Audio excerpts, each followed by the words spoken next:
Let's talk about source-free or solenoidal vector fields and their vector line integrals.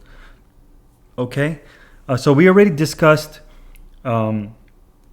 irrotational vector fields or curl-free vector fields, and those were conservative, right? That's the conservative ones on connected and simply connected. Well, what happens if instead of the curl being equal to 0, you have the divergence equal to 0?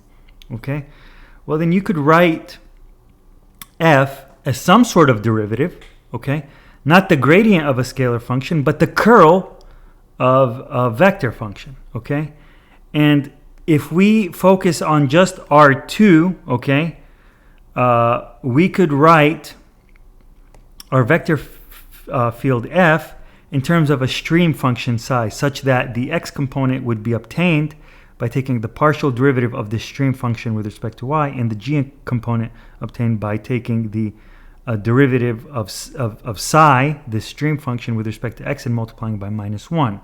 Okay?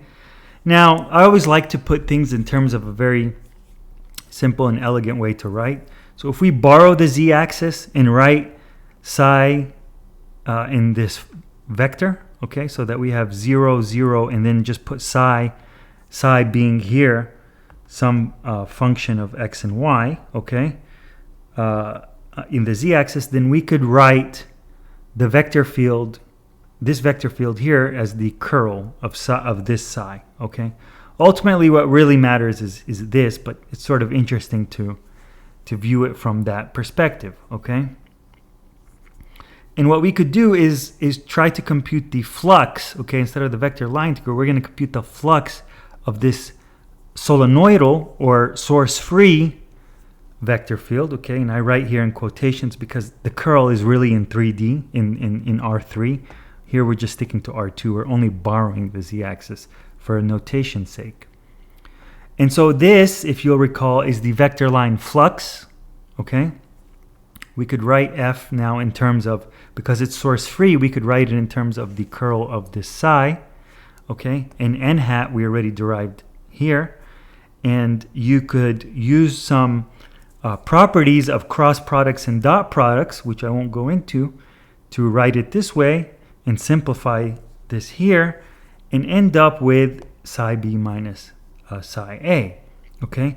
So another one of these theorems that you could trade a derivative in the bulk, C, for an operation at the boundary, okay? And this is what you would do for a solenoidal or source-free vector field rather than an irrotational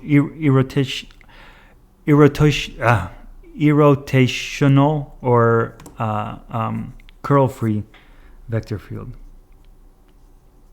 Irrotational, there we go. So this is the vector theorem. This is the fundamental theorem of vector line integrals, and this is yet another theorem here for source-free. Here it has to be curl-free, and here it has to be source-free. Okay.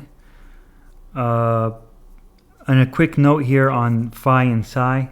If you have a vector field that's both conservative and solenoidal, okay, then you also have that phi and psi respect what's called the Laplace equation, and that's something interesting in particular when you're dealing with complex analysis. Just thought I'd mention that there.